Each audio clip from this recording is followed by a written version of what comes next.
Sesakit-sakitnya main bola diteriaki penonton satu stadion, lebih sakit main bola nggak ada penontonnya.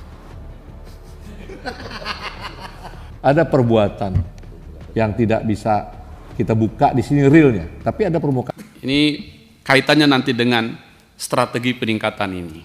Saya mohon maaf ini, dan saya harus sedikit berpihak karena sejak reformasi dulu saya aktif betul dengan soal kebebasan pers ini. Dan cukup lama di Dewan Pers kami bikin itu, bahkan ada kerjasama antara Dewan Pers dengan Kejaksaan Agung tentang perkara-perkara yang mengangkut pers. Saya tentang persnya ini. Ini kebetulan ada sahabat saya di sini, Pak Gunawan, yang paling suka bola. Saya ingin menggambarkan sepak bola ini. Begini, ini kaitannya dengan pasal 21 Undang-Undang Tipikor mengenai perintangan, obstruction of justice itu. Di sana dikatakan, setiap orang yang dengan sengaja mencegah, merintangi atau menggagalkan secara langsung atau tidak langsung penyidikan, penuntutan dan pemeriksaan di sidang pengadilan terhadap tersangka dan terdakwa ataupun para saksi dalam perkara korupsi dipidana bla bla bla bla. Oke. Jadi mencegah, merintangi. Sekarang merintangi. Saya membaca di media bahwa salah satu yang juga diambil atau ditindak oleh teman-teman Pitsus adalah salah satu media karena pemberitaannya yang dianggap merintangi. Nah, ini kita tukar pikiran, Pak Febri ya. Saya menggambarkan di Gelora Bung Karno, timnya kejaksaan melawan tim koruptor lagi main. Ada wasitnya. Dan semua menonton. Penonton ada di tribun kiri, tribun kanan. Ada kamera TV, ada wartawan, banyak sekali menonton itu. Bahkan penonton sepak bola di Indonesia paling kreatif. Kalau timnya itu buruk, dia akan tekan dia. Kalau timnya itu baik, dia akan dukung gitu. Seperti itu jugalah kejaksaan. Yang menggiring bola. Dia sayang pada timnya untuk mencetak gol itu. Tapi rasa-rasanya ini kok nggak benar operan bola kawan ini. Offside aja. Mulai goyang dia. Komentator bilang tuh, harusnya ditarik ke kiri nih. Dia ke sana dan seterusnya. Maka penonton lebih pandai dari yang main bola. Karena kecintaannya, begitu jugalah dengan media. Dia membaca ini, dia mengikuti ini. Dan dia memberitakan. Dan ruang-ruang editorial, ruang-ruang pemberitaan, ruang-ruang yang lain, menurut pendapat saya, nggak akan mempengaruhi keteguhan anak-anak Jampitsus yang main bola itu untuk mencetak gol. Sama sekali nggak merintangi dia untuk mencetak gol. Menurut saya. Nah oleh karena justru sebaliknya, dia kita butuhkan Pak Febri untuk mendorong kita agar bersemangat untuk memainkan ini. Jadi saya hargai ketika kemarin tahanan kota itu. Karena sekali lagi, jika pasal perintangan ini kita lebarkan terlalu lebar, sibuk sendiri nanti kita, itu maksud saya.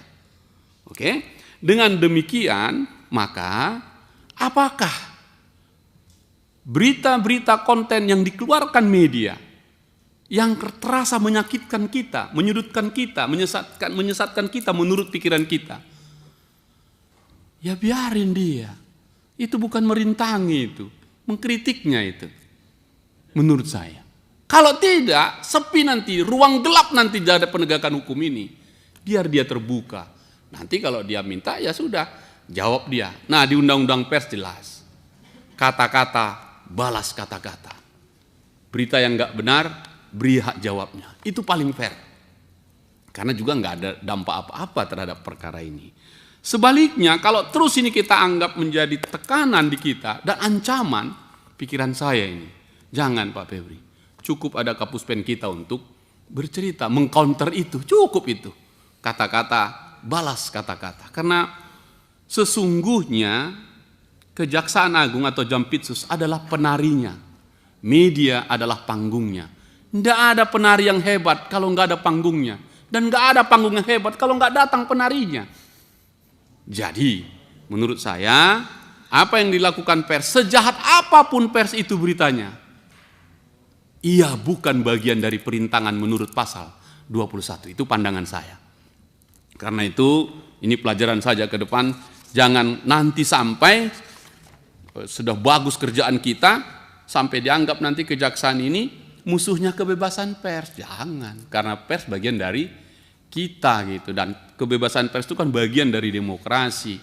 Jadi jangan sampai publik bilang, wah ini kejaksaan jadi banditnya demokrasi, banditnya kebebasan pers. Jangan.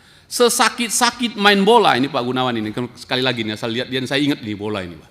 Sesakit-sakitnya main bola diteriaki penonton satu stadion, lebih sakit main bola nggak ada penontonnya.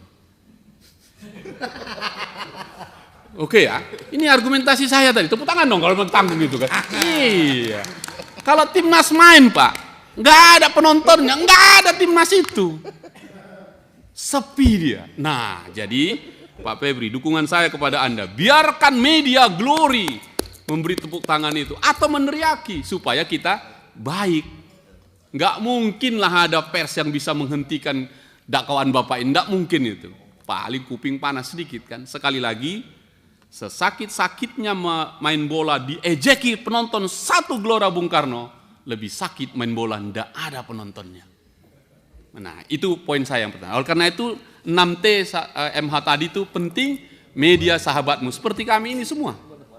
Untuk tadi Pak Hinca menyampaikan bahwa ada permainan bola Pak Hinca, saya sepakat. Kalaulah jaksa saya menguraikan dakwaan tentang berita konten dalam dakwaannya, mungkin jaksa itu kita kembalikan ke lembaga pendidikan kejaksaan. Karena dakwaannya pasti bukan itu Pak Hinca. Karena bukan yang kita sangkakan 21 itu karena konten yang dia masukkan. Ada perbuatan yang tidak bisa kita buka di sini realnya, tapi ada permukaan jahat. Jadi yang dakwaannya bukan konten atau berita yang dibuat. Saya sepakat. Maka jaksa juga saya rasa nggak mungkin buat itu lah. Pasti ada perbuatan-perbuatan nyata yang dilakukan sehingga dia terkait ke pasal 21. Ada permufakatan, kemudian ada perbuatan-perbuatan yang dilakukan terkait tadi yang Pak Hinca sebut termasuk dalam kualifikasi perintangannya. Jadi bukan masalah konten sependapat saya.